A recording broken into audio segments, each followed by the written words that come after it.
Star 9 news కి స్వాగతం. ఇక డీటెయిల్స్ చూస్తే విజయనగరం పట్టణంలో నిరాశ్రయులుగా ఉన్న వారి కోసం పట్టణ నిరాశ్రయుల అతిథి గృహాన్ని తేదీ 30/6/2015 పట్టణంలో గాంధీ పార్క్ సమీపంలో అప్పటి ప్రభుత్వం ఏర్పాటు చేయడం జరిగింది. తదుపరి వైకాపా ప్రభుత్వం వచ్చిన తర్వాత నిర్వహణ కొరకు నిధులు మంజూరు చేయకపోవడం వలన ఎంతో మంది ఇబ్బందులు పడుతున్నారు. కావున నగరపాలక సంస్థ నుండి నిధులు మంజూరు చేయించి నిరాశ్రయుల అతిథి గృహం నిర్వహణను మెరుగుపరచవలసిందిగా కోరుతూ ఈ రోజు జిల్లా కలెక్టర్కి ప్రజా సమస్యల పరిష్కార వేదికలో వినతి పత్రం సమర్పించారు విజయనగరం నియోజకవర్గ నాయకులు. నమస్కారం. ఈరోజు మా ప్రీతమ నాయకురాలు ఐజీ మేడం గారి నాయకత్వంలో, అలాగే అశోకేశ్వర గారి నాయకత్వంలో నిత్యం ప్రజల దగ్గర ఉండాలని మా తెలుగుదేశం పార్టీ విజయనగరం నియోజకవర్గం నుంచి ప్రతి వారం కూడా ఏదో ఒక ఇష్యూ మీద ప్రజలకు సంబంధించి మనం ఇక్కడ కలెక్టర్ ఆఫీస్కి రావడం, వినతులు ఇవ్వడం జరుగుతుంది.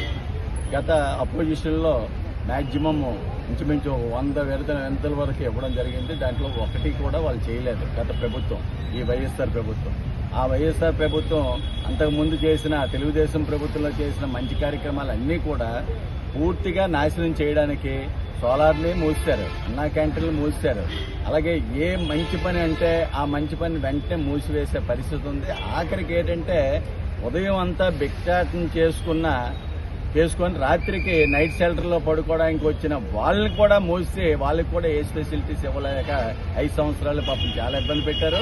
ఇప్పుడు మేము మళ్ళీ కలెక్టర్ గారికి, అలాగే గతంలో కూడా మా పార్టీ లీడర్స్ అందరూ కూడా చెప్పడం జరిగింది. ఇప్పుడు కూడా కలెక్టర్ గారికి ఇచ్చాం. వెంటనే మున్సిపాలిటీ నుంచి ఆ నిధులు విడుదల చేసి వాళ్ళందరికీ కూడా ఒక మంచి వాతావరణాన్ని తీసుకురావాలని చెప్పేసి కోరుకుంటూ సెలవు తీసుకుంటాం. అందరికీ నమస్కారం అండి.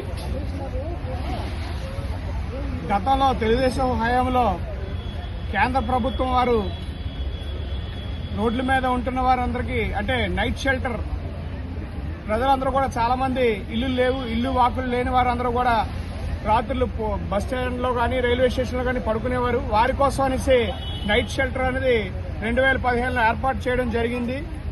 అయితే ఆ నైట్ షెల్టర్కి మన రెడ్ క్రాస్ వారు నడిపేవారు. అయితే మున్సిపాలిటీ నుంచి గత తెలుగుదేశం ప్రభుత్వంలో ఉండేటప్పుడు మున్సిపాలిటీ నిధుల నుంచి కూడా కొంత డబ్బు కేటాయించడం జరిగింది నిర్వహణ కోసం. అలాగే వారికి ఫుడ్ ఇవ్వడం కానివ్వండి, అలాగే వారి రాత్రులు పడుకోవడానికి కానీ టాయిలెట్స్ కానీ అన్నీ కూడా ఉండేవి. అయితే ఎప్పుడైతే ప్రభుత్వం మారిందో, వైఎస్ఆర్సీపీ ప్రభుత్వం వచ్చిందో, అదంతా కూడా పూర్తిగా నిర్వహణ అంతా కూడా పూర్తిగా ఆపేశారు. ఆపేసిందే కాకుండా అక్కడ ఉన్నటువంటి స్టాఫ్ను కూడా తగ్గించడం జరిగింది. ఏదైతే మళ్ళీ ఇప్పుడు ప్రజలందరికీ కూడా మంచి చేసే ప్రభుత్వం వచ్చింది కాబట్టి మేము మా నాయకుల ఆదేశాల మేరకు కలెక్టర్ గారికి వినతిపత్రం ఇచ్చాం. అయితే ఇప్పుడున్నటువంటి పాలకవర్గం ఏదైతే ఉందో వారిని ఆదేశాలు ఇచ్చి అక్కడ మళ్లీ నిర్వహణ మళ్లీ ప్రారంభించి వారికి ఫుడ్ కానివ్వండి, అలాగే షెల్టర్ ఇవ్వమనేసి మేము కలెక్టర్ గారికి వినతిపత్రం ఇవ్వడం జరిగింది.